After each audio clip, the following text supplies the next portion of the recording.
pertumpahan darah, dari membunuh.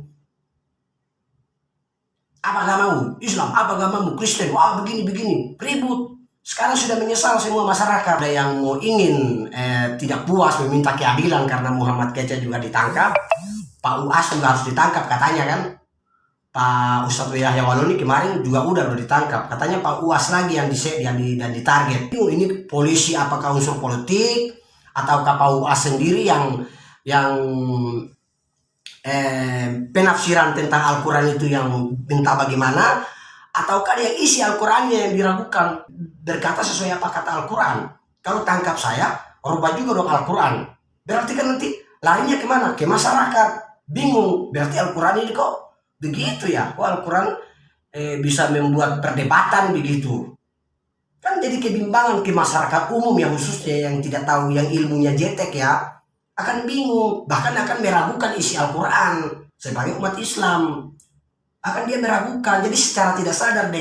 Assalamualaikum warahmatullahi wabarakatuh. Salam sejahtera untuk kita semuanya. Baik teman-teman, sekarang kita lagi viral, lagi rame antara Muhammad Kece dan Yahya Waloni telah ditetapkan sebagai tersangka. Dari berbagai sudut pandang ini banyak polemik. Yang lebih polemik lagi itu netizen. Wah, Muhammad Kece ditangkap, banyak publik, banyak warga masyarakat bilang tangkap. Akhirnya timbal baliknya juga ada, dalam arti mereka juga mungkin membutuhkan keadilan dari pihak satu sisi ya. Ini kan pihak satu sisi di sini, satu sisi di sini. Jadi satu sisi juga meminta keadilan. Ustadz Yahya Waloni pun menista, menurut kacamata mereka menista agama ini. Kebingungan dari pihak masyarakat orang awam yang tidak mengerti secara detail, cuma hanya dengar dari ini dari itu. Kebimbangan itu dari pihak kita sendiri yang membimbangkan ajaran Alkitab. Maksudnya begini, ketika nanti diperiksa dari penyidik, Ustadz Yahya Waloni mengatakan, saya kan sesuai ini Al-Quran. Kalau tangkap saya bahwa saya membuat kesalahan, robah juga Al-Quran. Tentu kan begitu. Jadi ini sebenarnya harus diperbaiki. Nah, lantas masuk ke masyarakat kita akan beranggapan bahwa oh masa iya sih Al-Quran, jadi kesannya meragukan isi Al-Quran itu, jadinya kita meragukan. Masa iya Allah menciptakan itu kata Allah, tapi membuat Allah memperkotak-kotakan Allah Tuhan yang memperkotak-kotakan kita. Apakah itu memang asli terjemahannya atau memang itu benar kata firman? Sebab sampai detik ini Al-Quran yang asli, yang langsung ya, tidak yang tulisan yang zaman dahulu pertama dari baginda Nabi sampai yang aslinya itu yang sekarang itu kan kita belum melihat. Tuhan maha cerdas, maha tahu apa yang akan terjadi sebelum itu. Bahkan 100 tahun kemudian sebelum terjadi itu Tuhan sudah mendeteksi. Allah itu sudah tahu apa yang akan terjadi bila ini saya bicara atau ini saya tuangkan dalam firman ini. Tentu Tuhan lebih tahu. Berarti kita diantara kita tidak saling terhubung dong. Disangkan di satu sisi banyak firman juga yang mengatakan saling cinta kasih antar sesama. Itu selain daripada kaummu. Ini kan ini khusus orang awam, maksud aku kita bicara begini, ini yang membuat akan menjadi bingung, kebimbangan karena penafsirannya yang berbeda. Begitu penafsirannya atau artinya. Jadi bingung, masyarakat ini bingung. Yang jadi lantas karena bingung karena didasari dengan emosional, kemarahan, akhirnya apa? Bentrok. Jadi kalau sudah bentrok bahaya. Agama ini sensitif. Apalagi netizen itu, wah berbahaya di komentar dan yang lain itu.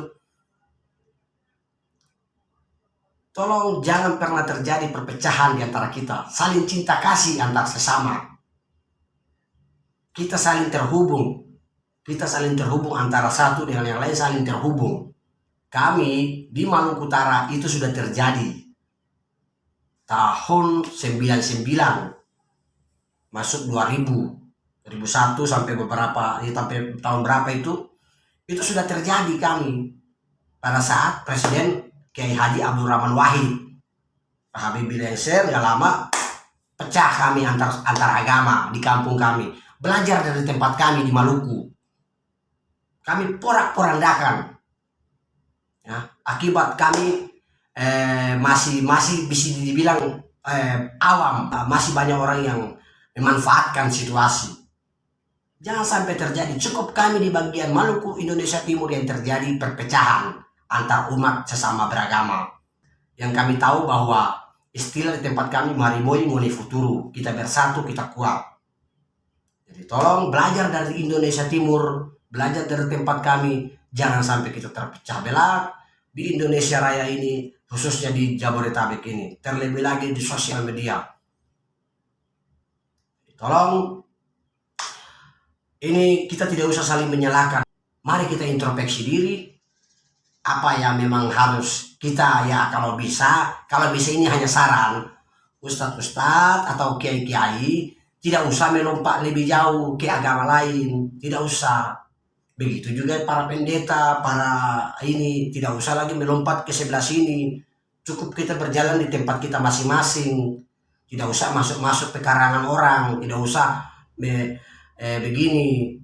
Toh karena kan mereka berdalil bahwa saya kan menyuarakan sesuai Alkitab, sesuai apa kata Al-Quran. Rubah juga dong Al-Quran, kan begitu.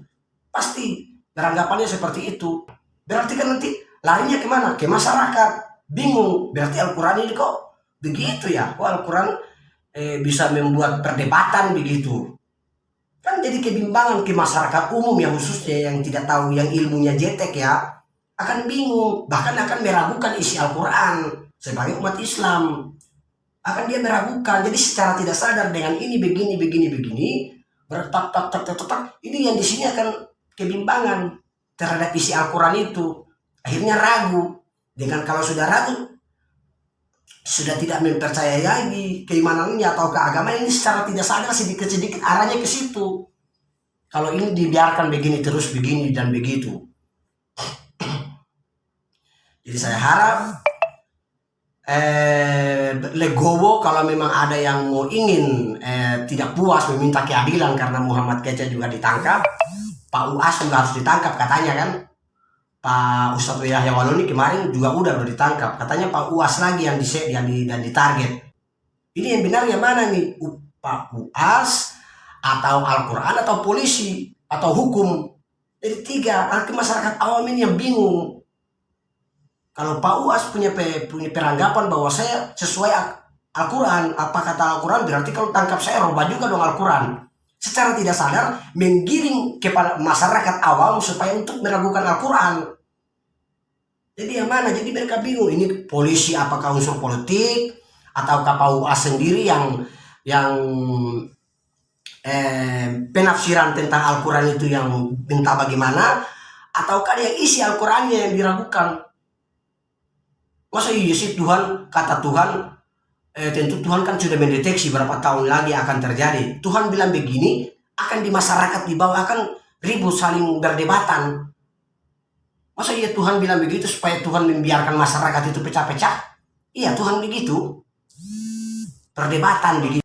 Jadi saya harap di tempat kami sudah terjadi antar agama, kami yang sudah ngalamin. Itu terjadi situasi politik yang mencekam di tempat kami. Nah, Maluku ya, Maluku Utara dan Maluku di Ambon, di Tobelo, Ternate, bahkan laskar-laskar jihad itu banyak intinya banyak perpecahan di tempat kami, dan kami sudah terjadi belajar dari tempat kami di Maluku. Tolong untuk kita di Jawa ini, di Maluku, di Jabodetabek khususnya Jakarta, jangan seperti belajar dari tempat kami di Maluku. Kami menderita hampir 2 tahun. Darah di mana-mana, pertumpahan darah, baling membunuh. Apa agamamu? Islam. Apa agamamu? Kristen. Wah begini. Ribut. Sekarang sudah menyesal semua masyarakat. Ternyata kita sudah dikibulin. Itulah. Coba tolong cerdas belajar dari tempat kami. Tolong jangan itu dilakukan. Jangan sampai terjadi perpecahan antar umat beragama. Nanti ada yang memanfaatkan keadaan. Berbahaya. Saya mohon dengan hormat. Mari kita bijak dalam menanggapi segala problema kehidupan. agar kita menjadi manusia yang sehat, yang maju. Cukup ini saja yang dapat saya sampaikan. Lebih kurangnya mohon maaf kalau ada salah kata yang dapat menyinggung perasaan. Sebab ini hanya saya ingin mengungkapkan bahwa kebenaran positif yang logika yang bisa menjadi kita terpecah-pecah, terkotak-kotak. Kita berharap agar Indonesia damai, sejuk, saling cinta kasih antar sesama. Wabillahi taufiq wal hidayah. Assalamualaikum warahmatullahi wabarakatuh. Salam sejahtera untuk kita semuanya.